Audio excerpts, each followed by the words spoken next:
안녕하세요 여러분, 달팽이의 여정 143일차입니다. 오늘 하루도 즐거움의 티켓값을 지불하고 출발하도록 하겠습니다. 아이고 안 들어가네요. 자,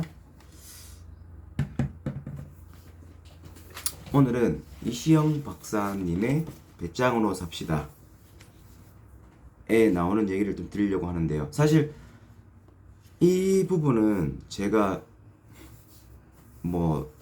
이 책을 읽고 해줄 만한 생각, 나의 생각이 떠올랐다, 이런 거보다는 그냥 이대로가 제 행동을 뭔가 딱 집어내는, 나의 심리를 딱 집어내는 부분이 있어서 한번 얘기를 드리려고 합니다.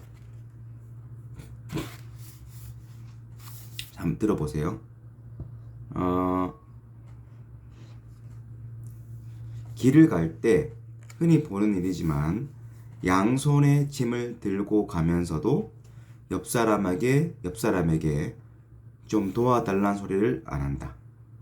혼자 끙끙거릴 뿐 그 말은 나오지 않는다. 이런 경우가 있고요. 또 우리는 상점에 들어선 순간부터 꼭 사야만 한다는 묘한 심리가 있다.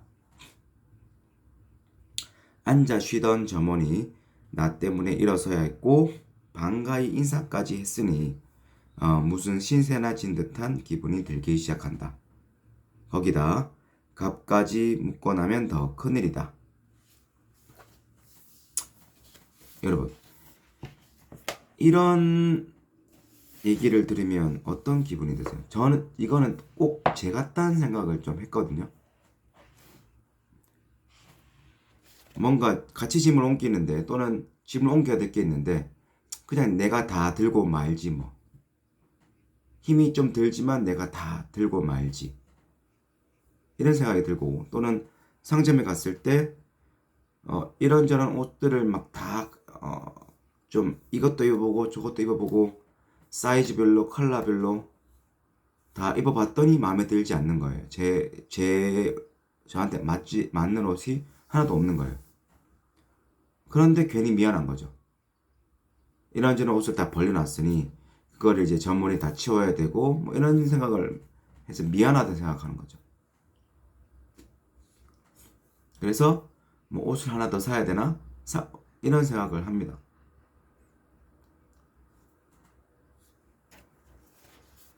그래서 여기서 이런 말을 하죠. 이시영 박사님은 혼자 끙끙거리면서 이제 도와달라는 얘기를 짐을 옮길 때 도와달라는 소리를 안 한다는 것은 남에게 폐를 끼쳐서는 안 된다는 철저한 훈련 탓일 것이다. 잠시만요. 네. 남의 작은 호의에도 감사하기보다 미안한 마음이 앞선다. 감사의 마음보다 그만큼 폐를 끼친 데 대한 사과의 뜻이 더 강하게 작용하기 때문이다. 이게 남에게 폐를 끼치지 않고 자기 힘으로 혼자 해보겠다는 것은 얼핏 보면은 독립심이 강한 것으로 보이지만 사실은 이와는 정반대다. 여기서 제가 어제 제 행동의 심리적인 의미를 알게 되었습니다. 이거는 독립심이 아니고 오히려 의지심이 많아서다. 내가 이런 부탁을 해서 행여 그가 싫다고 하지는 않을까 하는 조바심 때문이다. 제가 이제 남한테 부탁을 잘 안 하는 편이거든요. 이거 좀 해주세요. 제가 어떤 출장 때문에 시간표를 바꿀 때도 사실 공적인 출장 때문이면 시간표를 바꾸는 게 사실 당연하고, 그것 때문에 아이들의 수업에 대한 그 권리를 지키는 게 당연한 건데도, 일단 시간표를 바꿀 때조차도 그 사람의 시간이 바꿨을 때 그 사람이 좀 힘들지 않을까, 그 바꿈으로 해서 시간표가 점심시간 바로 직후가 된다든지 이런 것들을 되게 심하게 고려를 해서 미리 걱정을 해서 좀 하는 경향이 있습니다. 근데 이거는 여기서 말하는 대로 독립심이 많아서가 아니라 의지심이 많아서다 라고 얘기를 하거든요.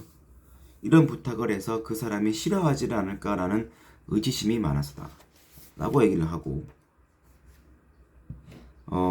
상점에 가서 과연 이 사람이 미안하지 않을, 이제 펼쳐놨기 때문에 내가 옷들을 미안해지는 것도 결국에는 그럴 필요가 없는데, 내가 싫고 좋고는 내가 결정을 하는 것이지, 그리고 내가 그 사람의 그 옷을 사기 위해서 이것저것을 입어보는 건 내 권리고, 그리고 그것들을 보여주는 것들은 그 상점 직원의 의무거든요. 이런 명확한 선을 잘 몰랐다고 여기 이 책에서 얘기를 합니다. 그 일을 하다 보면 확실한 선을 끊는 사람들이 사실 있거든요. 근데 저는 그렇게 생각을 했죠. 이렇게까지 선을 끊는다고? 아, 저 사람 되게 냉정하네. 오히려 이거는 이 정도는 뭐 내가 해주고 말면 좋지, 다 두루두루 좋은 게 아닐까? 그 사람한테도 그런 생각을 부여를 하거든요.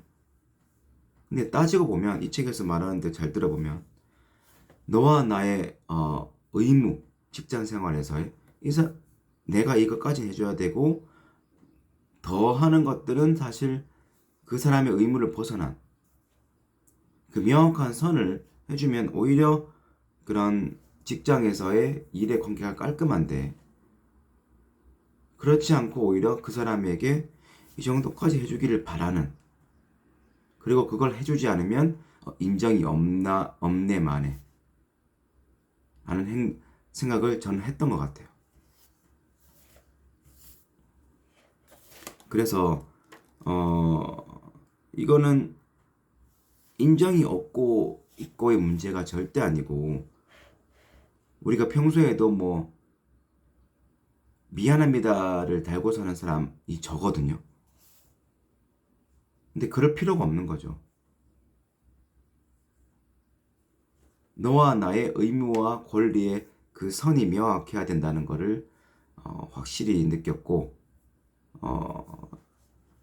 그게 인정이 내가 일을 더 많이 하고 적게 함이 내가 인정이 많다 적다, 내가 인간적이다 아니다를 가르는 기준은 더더욱 아니라는 것들을 느끼게 되었습니다. 오히려 그렇게 선을 명확하게 끊는 것들이 직장 생활에서의, 물론 이제 그걸 말할 때의 지혜로운 말하기에 스킬은 필요하겠지만, 확실한 명확한 선을 긋고 일을 하는 게 중요하고, 어떤 서로의 의무 관계를 두고 하는 것들이 필요하다. 그런 것들을 확실히 이 책에서 알게 되었습니다. 뭔가 남에게 폐를 끼치면 안 된다라는 이런 강박관념을 버려야 된다. 이런 생각을 하게 되었습니다. 역시 책을 읽어야 되는 이유가 여기에 있는 것 같습니다. 물론 모든 사람이 저 같진 않고 그렇지만 여러분들도 뭔가 이런 책을 읽으면서 내가 과연 과하게 미안하다고 생각하는, 그러면서 행동을 하지 않는지, 그런 것들을 한번 돌이켜보는 하루가 저는 되었습니다. 여러분들도 그런 그런 생각을 가지고 있지 않는지를 한번 생각해 보시는 하루가 되시길 바라겠습니다. 첫째, 이렇게 책을 통해서 깨달음을 얻고 그것을 내 생활에 직접 적용을 해서 할 수 있어서 매우 행복하고 감사합니다. 둘째, 이렇게 얻은 깨달음으로 문학과 수학을 연결하는 책을 써서 베스트셀러 작가가 되었다. 셋째, 매일매일 아침 달리기를 통해서 몸과 마음의 건강을 유지하였고 올해 풀코스 마라톤을 완주하였다. 넷째, 영어와 스페인어를 매일매일 공부를 해서 두 가지 언어를 유창하게 말할 수 있게 되었다. 오늘 하루도 감사하고 충만한 하루 보내시길 바라면서 주말 하루에도 행복하고 활기찬 그런 주말 보내시길 바라겠습니다. 다음 주 월요일 날 뵙겠습니다. 감사합니다.